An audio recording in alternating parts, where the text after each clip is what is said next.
علم کے معنی ہے جان لینا، تو تنہا کسی بات کا جان لینا موجب فضیلت نہیں ہوتا، صرف جان لینا کوئی موجب فضیلت نہیں۔ جاننے والا تو شیطان بھی تھا، ابلیس بھی تھا، اور فرمایا کہ اتنا جاننے والا تھا، اتنا علم اس کے پاس تھا کہ امام راضی کو بھی جاتے جاتے شکست دے گیا، واقعہ سنا ہوگا، جاتے جاتے امام راضی کو جیسے انسان کو بھی شکست دے گیا۔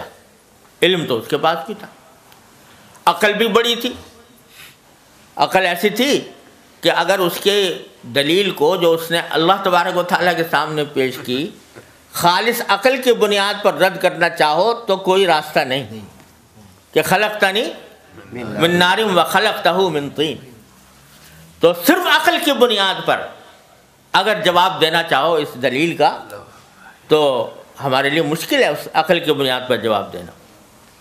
تو عقل بھی بہت تھی، علم بھی بہت تھا، بلکہ حضرت تھانوی رحمۃ اللہ علیہ فرماتے ہیں کہ 4 عین تھے اس کے اندر۔ عالم بڑا تھا، عین عالم کا، اور عاقل بڑا تھا کہ دلیل ایسی پیش کر دی، اور فرمایا عابد بڑا تھا، کیونکہ روایات میں ہے کہ پہلے عبادت بھی بہت کرتا تھا۔ تو عالم بھی تھا، عاقل بھی تھا، عابد بھی تھا۔ فرمایا چوتھے عین کی کمی تھی کہ عاشق نہیں تھا۔ اگر عشق ہوتا تو پھر یہ نہ کہتا کہ خلقتنی من نار و خلقتہ من طین، تو میرا خالق ہے، تو مجھے جو حکم دے رہا ہے، میرا کام تو یہ ہے کہ اس کے آگے سر جھکا دوں۔ تو عالم تھا، عابد تھا، عاقل تھا، مگر عاشق نہیں تھا۔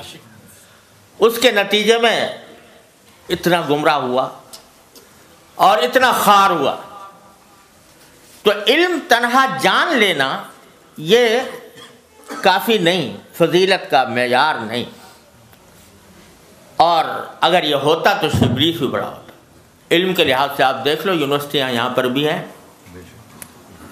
اسلامک اسٹڈیز کے شعبے اس میں جو قائم ہیں، اور امریکہ میں بھی قائم ہے۔ مستشرقین اس کے اندر جو کچھ تحقیقات لکھ رہے ہیں، جن کتابوں کے حوالے دیتے ہیں، بعض اوقات ہمارے اچھے علماء کو بھی ان کتابوں کا پتہ نہیں ہوتا، ایسے ایسے مقالات لکھے جائیں۔ علم ہے موجود، تو تنہا علم کافی نہیں، بلکہ جس چیز کو حاصل کرنا ہے، فرمایا لیتفقہوا فی الدین، دین کی سمجھ حاصل کرنا۔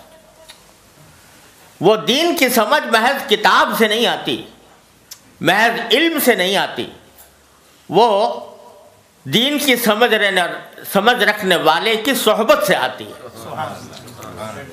وہ جس کے پاس دین کی سمجھ ہو، وہ سمجھ کیا ہے؟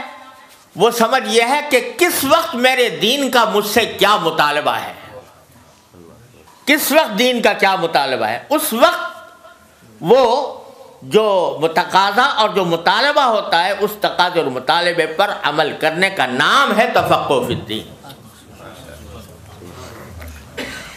حضرت حکیم الامت مولانا تھانوی رحمۃ اللہ کے زمانے میں ایک بستی تھی جہاں پر ارتداد کا فتنہ پھیلا ہوا تھا، زبردست ارتداد، لوگ مرتد ہو رہے تھے۔ تو وہاں کچھ لوگ تھے کہ جو ابھی مرتد کھلم کھلا نہیں ہوئے تھے، مگر انہوں نے کافروں کی سی باتیں شروع کر دی تھیں۔ تو حضرت وہاں تشریف لے گئے ان مسلمانوں کے پاس جو ابھی تک مسلمان تھے، مرتد نہیں ہوئے تھے۔ ان سے کہا بھائی تو ہم نے سنا ہے تم لوگ، وہ شدھی کی تحریک چل رہی تھی، تم شدھی کی تحریک کے اس میں اسلام چھوڑ رہے ہو؟ تو نا جی نا، ہم تو مسلمان ہیں۔ انہوں نے جواب میں کہا نا، ہم تو مسلمان ہیں، ہم تو تعزیہ اٹھاویں، ہم تو تعزیہ اٹھاویں، تو ہم تو مسلمان ہیں۔ تو حضرت نے کہا اچھا تم تعزیہ اٹھانے کا، کیا اٹھایا کرو تعزیہ، ہاں یہ تعزیہ اٹھانا مت چھوڑنا۔ سبحان اللہ۔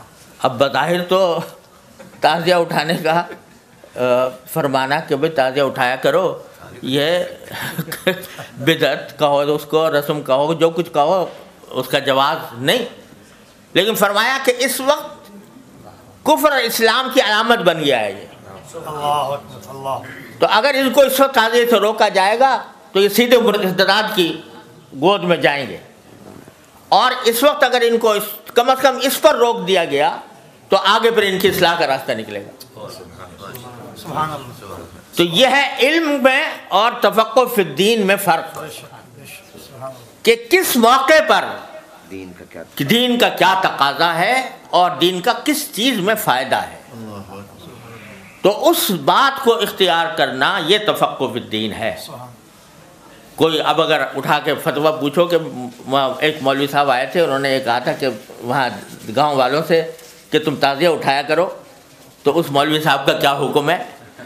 تو اس کا فتویٰ جو خالص علم کی بنیاد پر دیا جائے گا، جس میں تفقہ نہ ہو، تو وہ یہی ہوگا کہ بھئی وہ غلط بات کہی، انہوں نے گمراہی کی بات کہی، ایسے آدمی کو گمراہ سمجھنا چاہیے۔ لیکن کس موقع پر، کس مرحلے پر، کس درجہ، کس چیز میں ڈھیل دی جائے اور کس چیز میں سختی اختیار کر لی جائے، یہ چیز جو ہے یہ تفقہ فی الدین ہے۔ اور یہ تفقہ فی الدین صرف کتاب پڑھنے سے حاصل نہیں ہوتا، یہ صرف درسگاہ میں بیٹھ کر ڈگریاں حاصل کرنے، اسناد حاصل کرنے سے حاصل نہیں ہوتا، یہ بزرگوں کی صحبت سے حاصل ہوتا ہے۔ نہ کتابوں سے، نہ کالج سے، نظر سے پیدا دین ہوتا ہے، بزرگوں کی نظر سے پیدا۔ تو وہ در حقیقت وہ سمجھ ہے جس کو حاصل کرنے کا حکم دیا گیا کہ لیے تفقہوا فی الدین، دین کی سمجھ پیدا کر۔